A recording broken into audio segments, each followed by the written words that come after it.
Hey folks, welcome to the Adventure Sports Podcast. Today is a little different. On Thursday, we usually do a Throwback Thursday episode, but today, as you see, we have Bear Grylls on again. We had him on a couple weeks ago where we talked about his new show, I Survived. Well, today we're talking about the season finale and the final episode. The final episode, I think, is tonight on TBS, 10 p.m. Yep, it's tonight. And then the season finale is July 13th. So check that out. There's a link in the show notes that you can follow to learn more about the show and where to watch it. But today's conversation, a little bit longer than the last one. We're talking about all kinds of things, how he manages so many projects. He has his hands in so many things. I don't understand how he does it, but he talks about how having a great team around you makes that possible, what he's done to build a great team, as well as advice on, a life partner, his wife, who is there, who's been there with him this whole time, raising kids. So it's a lot of like leadership training slash advice slash what he's done. And it was a really cool conversation. It's always a pleasure to be able to talk to Bear Grylls. So this is the second time we've had him on. If you want to check out the first time, go back a couple episodes, a handful of episodes. That was like episode 933. Yeah, hopefully this becomes a regular thing, talking to Bear Grylls on the podcast. How cool would that be? Anyway, let's go ahead and dive in.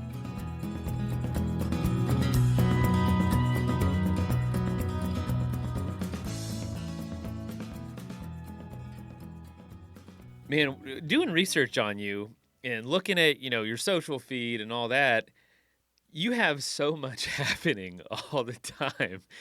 Like, what is that process for you? Does it feel as busy, or is this kind of the pace you like? This is like the amount of projects you like to be in all at once, because it just seems like every day is a totally different thing that's going on. Yeah, we have lots of projects going on, but I think you've got to be in it in life as much as you can. You've got to get involved and get stuck in and follow your heart and go for things. And I don't know. I think it's the only way I know how to live. I think we do things differently. I've got a great team. At the same time, we try and sort of make sure we have time in life to not always be rushing. I think that's a mistake, just to always be so busy you can't remember what's going on. And I don't live like that. I'm actually, day to day, we're pretty structured and efficient in how we do stuff. But I look at today. I've trained. I found a river, swum in a river. Played with the dogs. Some breakfast. I survived Bear Grylls and Running Wild and stuff. But we sort of try and make stuff not too crazy all the time. So I suppose, what am I saying? I suppose I'm saying, yeah, we do have a lot of projects. We get hyper focus on those and we really support them. But we try and also make sure that I'm living the way I really like to live, which is actually to have time and kind of breathe and kind of train and trying to be with the family when I am home. We say no to a lot of stuff. I think that is key.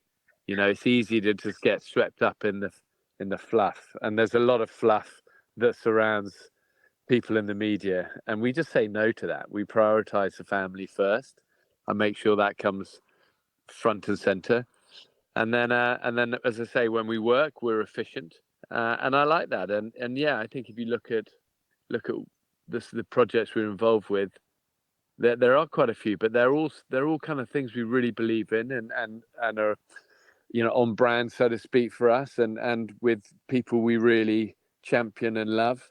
Whether it's our fitness company of all of our veterans, our Be Military Fit company, or our education stuff with Becoming X, or our theme parks that we run in the UK, our adventure parks, or our survival academies, or the filming side of things, or the book side of things, or the live show side of things.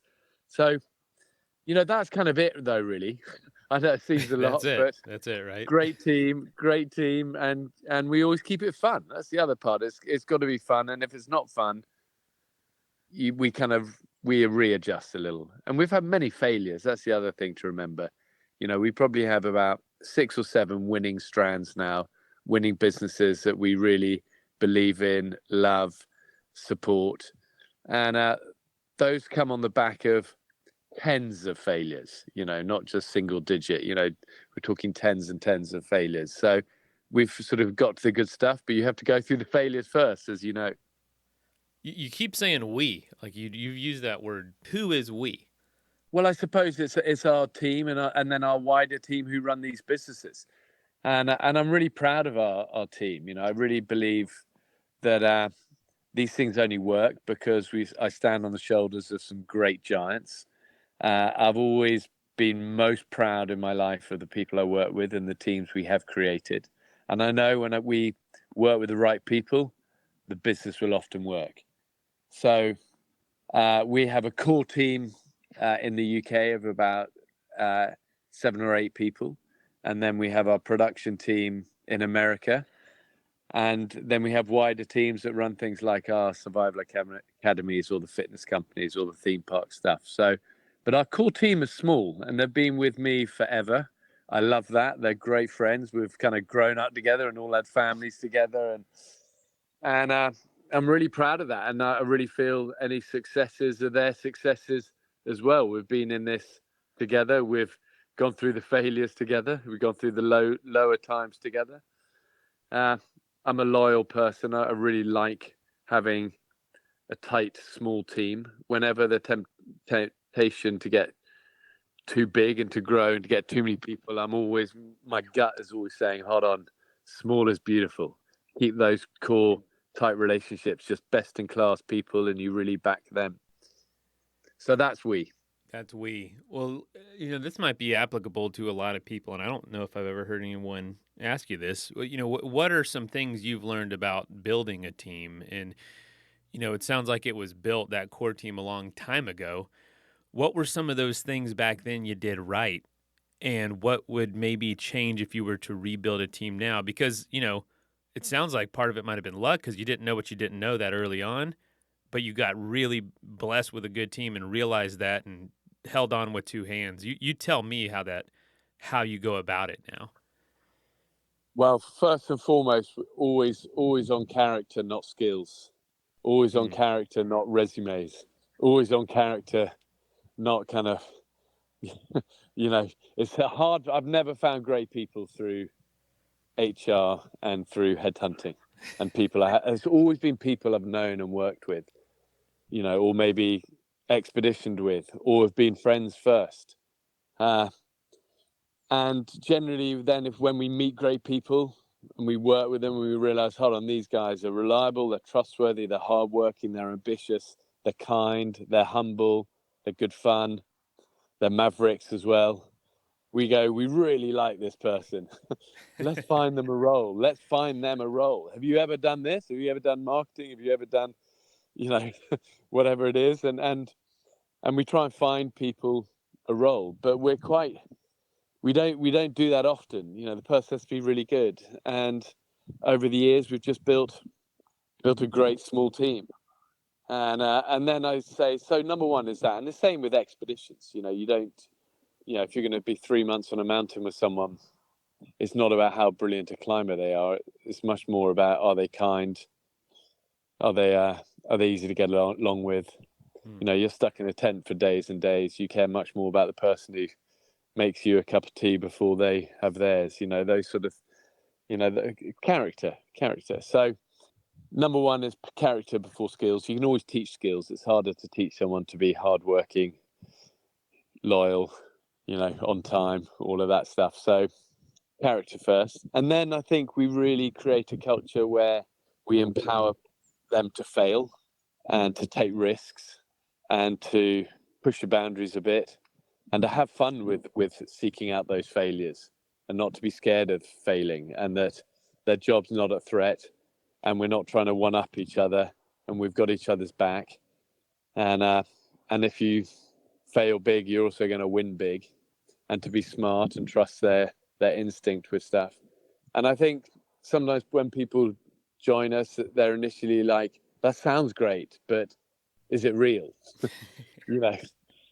Because we've all worked in cultures that aren't like that, and it's not fun. But I think once people realize, no, it's okay. You can really fail. It's okay.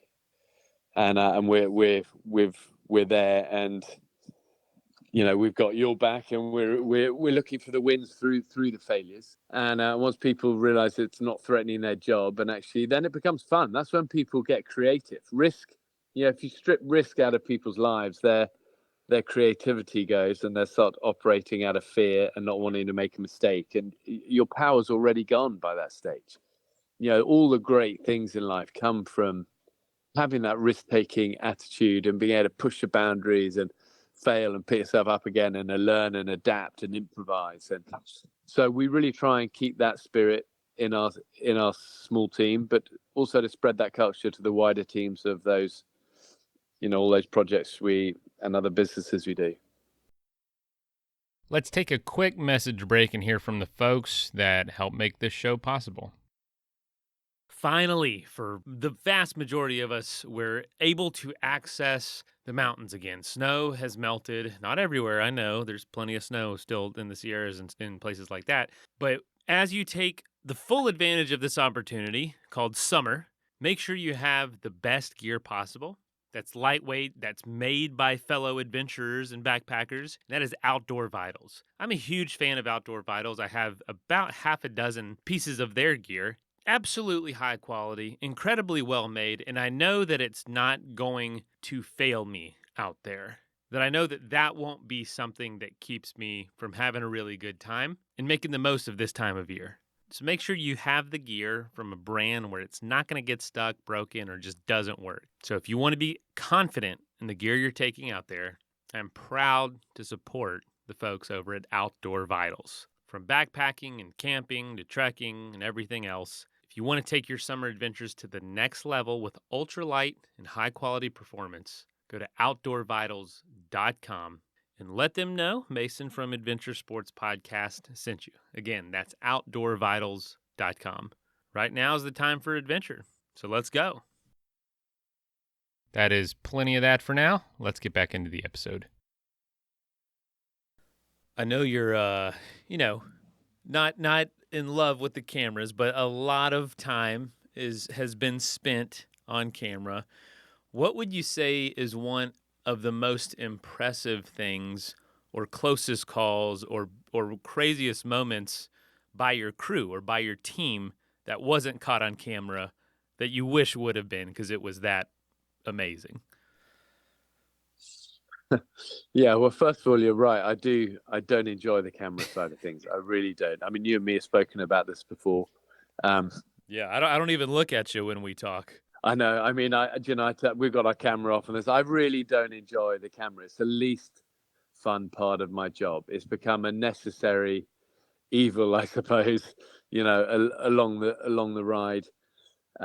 It's a running joke with our team is that don't go to Bear Osking for photo shoots and stuff like that. It's not a happy place for me. And you know what? I don't need to be doing those sort of things nowadays. I much prefer to, always try and keep it on adventure and keep it about empowering other people as You got to be less photogenic though.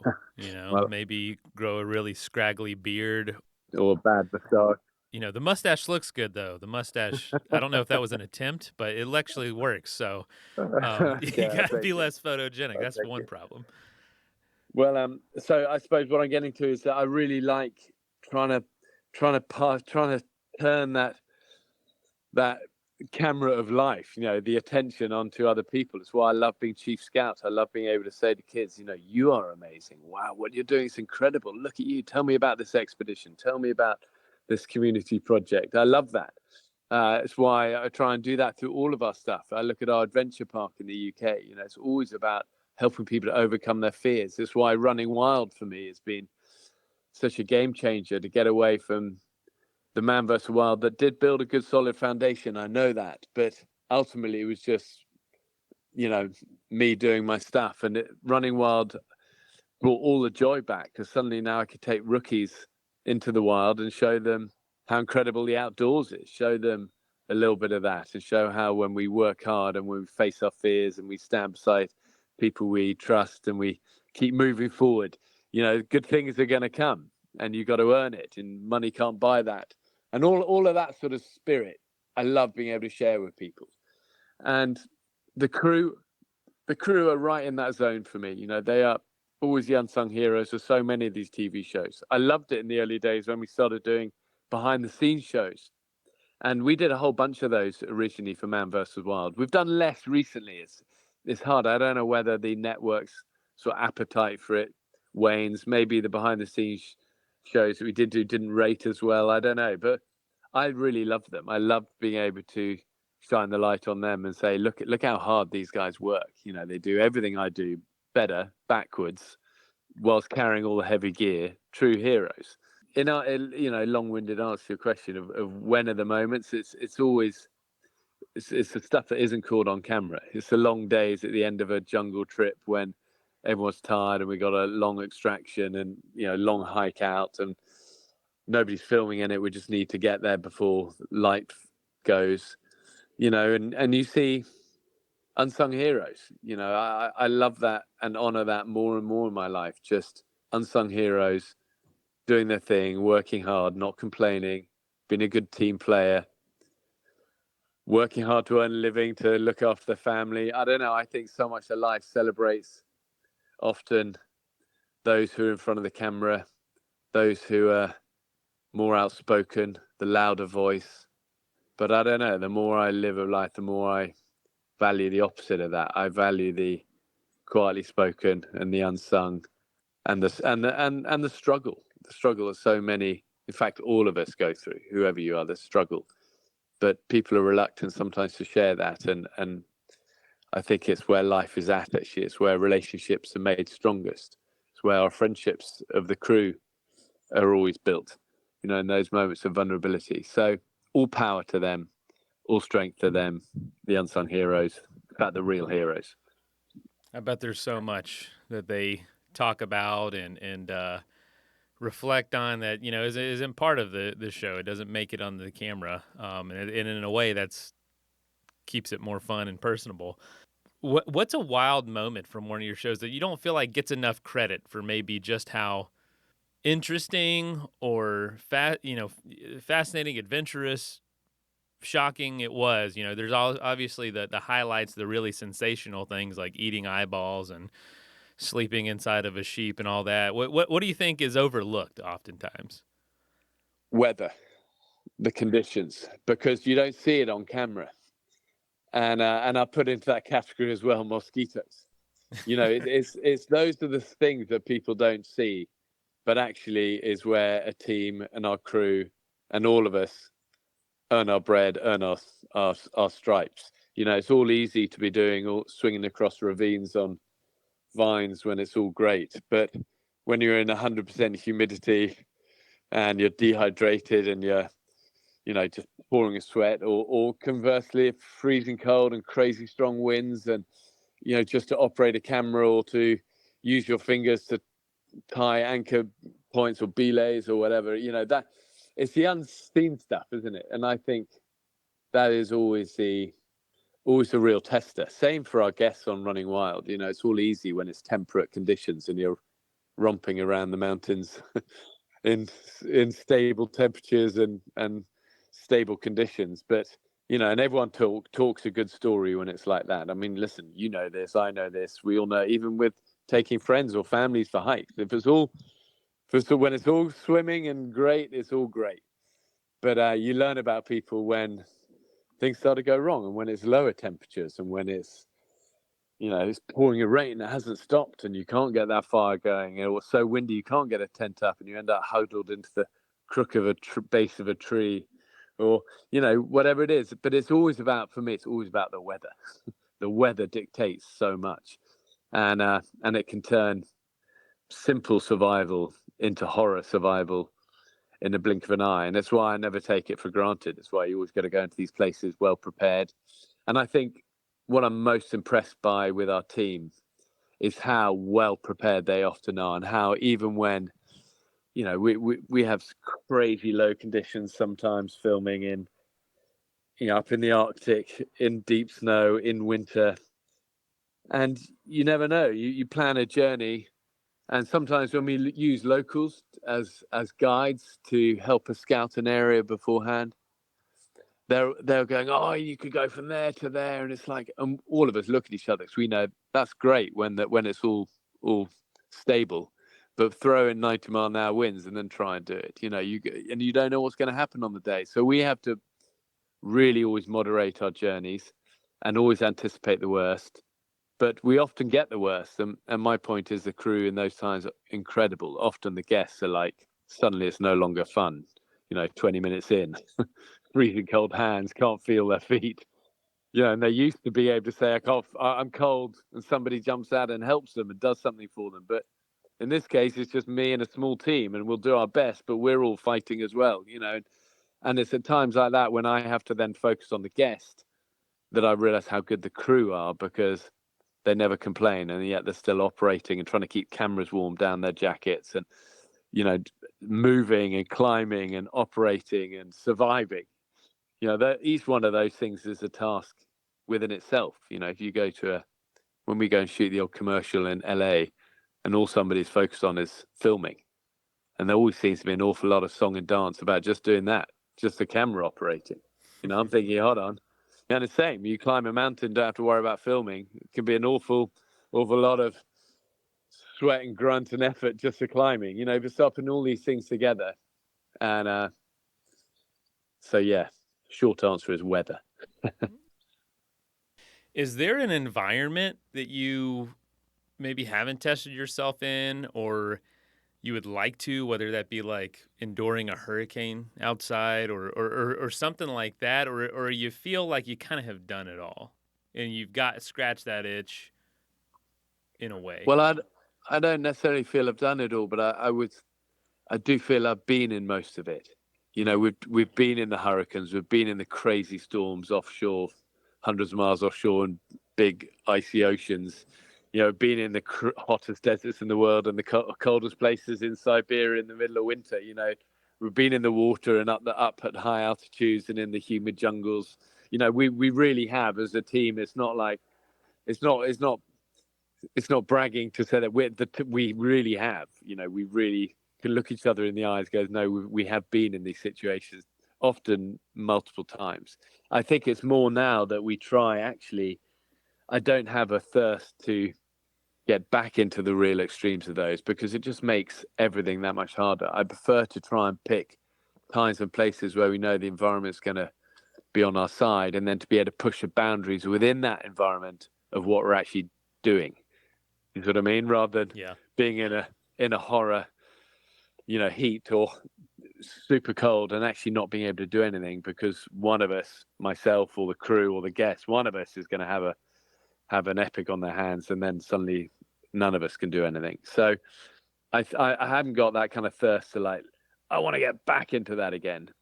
I know it happens organically anyway in our life, even when we try and avoid it. It's just, because we go to extremes, even when we try and plan them not to be too extreme, stuff happens. The wild is unpredictable. There's at least a handful of times through the year, even with great planning and great intent to try and avoid some natural phenomena, we end up in a natural phenomena. So we don't seek it out, but we know that it becomes part of life. And actually, like I said, conversely, we try and seek out amazing places, but at temperate conditions and without, we're not going to go and intentionally film in hurricane season in the middle of it. We try and plan it. Mm-hmm. And it's all from experience. You've learned the hard way. And like, you should say all that and say, well, we do that now.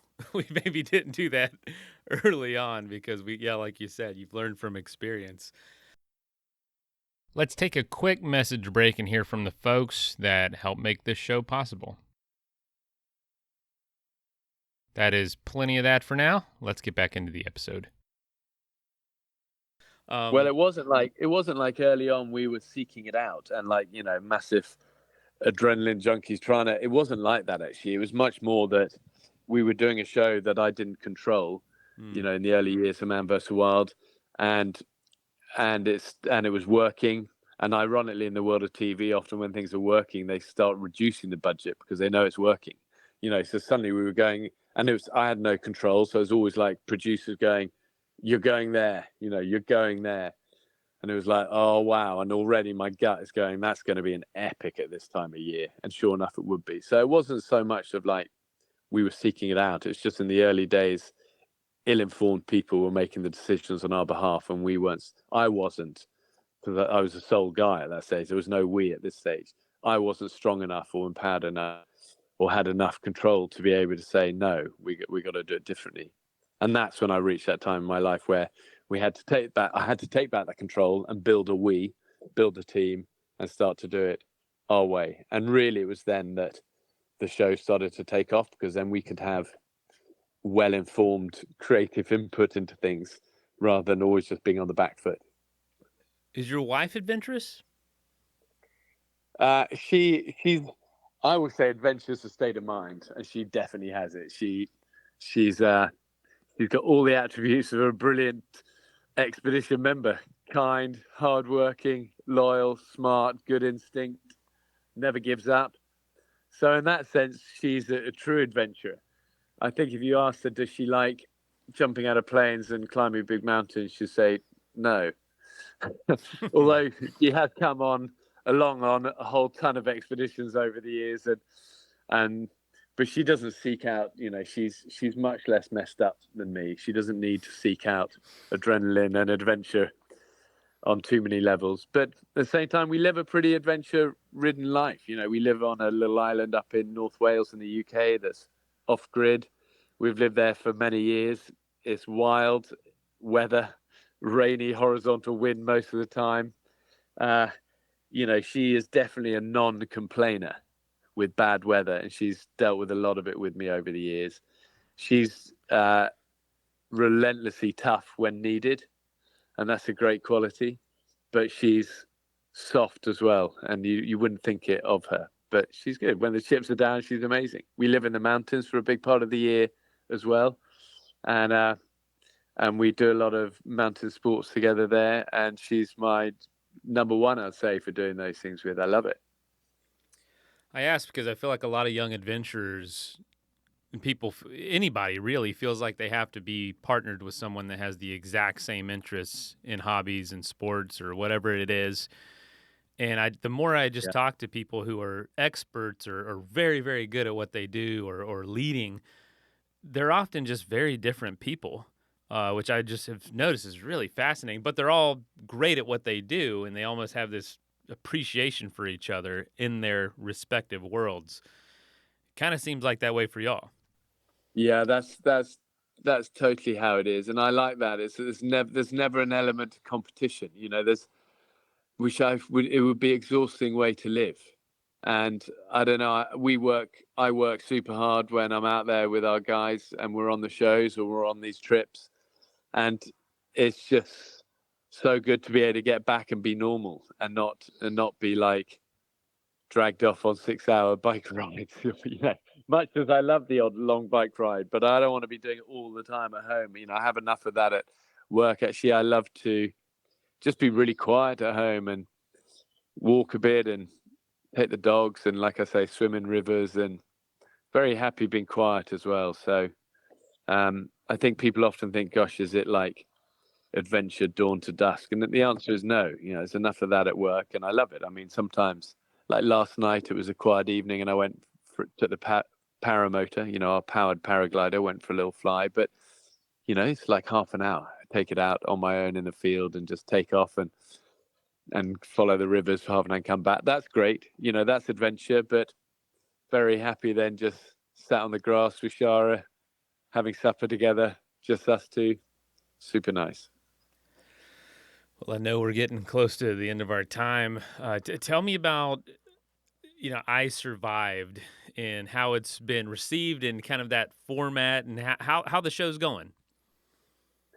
Well, the show's had an incredible response, actually, and I loved it because it was all about finding, like we said all along, finding unsung heroes, people who really want to show what they're made of and just quietly put their head down and work hard and are smart. And I love that. I really love that spirit of I Survived Bear Grylls, and it's done really well. It's rated really well for TBS.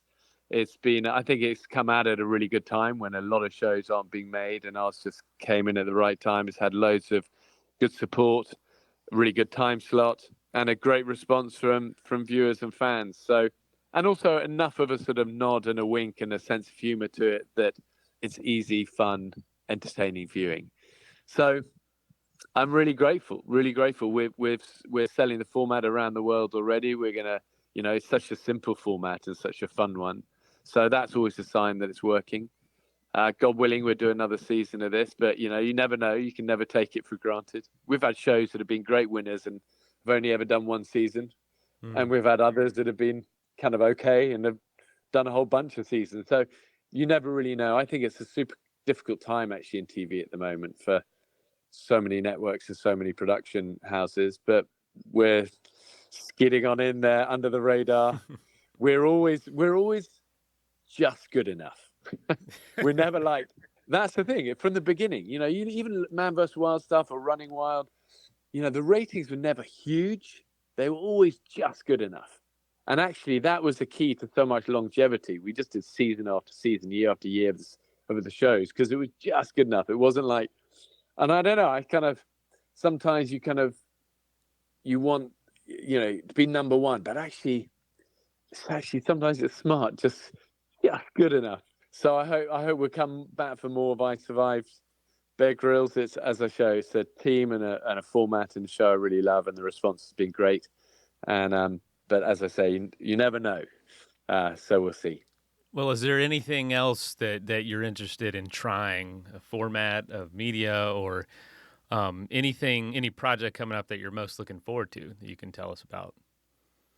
Yeah, well, we've got a whole season of Running Wild just wrapped up. That airs in like a month in the States. So that's going to be exciting. Probably some of our best guests we've ever had. We've got Bradley Cooper running wild. We got Benedict Cumberbatch running wild, Rita Ora, a whole bunch of cool stars. So I'm really proud of that season. That's on Nat Geo and Disney Plus. So fingers crossed for that. We've got some podcast stuff coming, announcing soon. We've got we've got some cool new partnerships. I don't know if you know Brompton Bikes, which are really cool, collapsible, portable adventure bikes. And we're doing a whole thing. We've done a range of Bear Grylls bikes with them that comes out this fall. Really fun. I've used them for years. I've loved the company for ages. So that's been a really fun partnership about, spreading the adventure spirit, even if you're a city rider commuting or going to school 5 miles down the road in the city, and I love that. Our education stuff is going from strength to strength. We're doing a lot of time on that at the moment. So busy, happy, working hard, never giving up. Grateful for the connection with good people like you, Mason, and having fun. Well, Bear, that wraps it up right there, man. I won't keep. There's about 1 million questions I want to ask you, but hopefully we can talk again one day. So I'd like that. Thanks to your team too. Thank you both so much for the opportunity again. Oh, no worries. You're such a good guy. I've got a good instinct for good people. You've always been a good guy, and love spending time with you. First of all, thank you so much for listening. It means the world to us that you choose to listen to this show. If you'd like to help us further, you can leave a review on iTunes, share us with your friends, your family. It goes a long way to growing the show. You can also support us financially through patreon.com/adventuresportspodcast. Link is in the show notes. And also, if you have an idea of who could be a good guest for the show, we're always looking for people to tell their story about the outdoors or adventure. So if you know someone, please reach out. Email us at info@adventuresportspodcast.com. And until then, get out there and have some fun.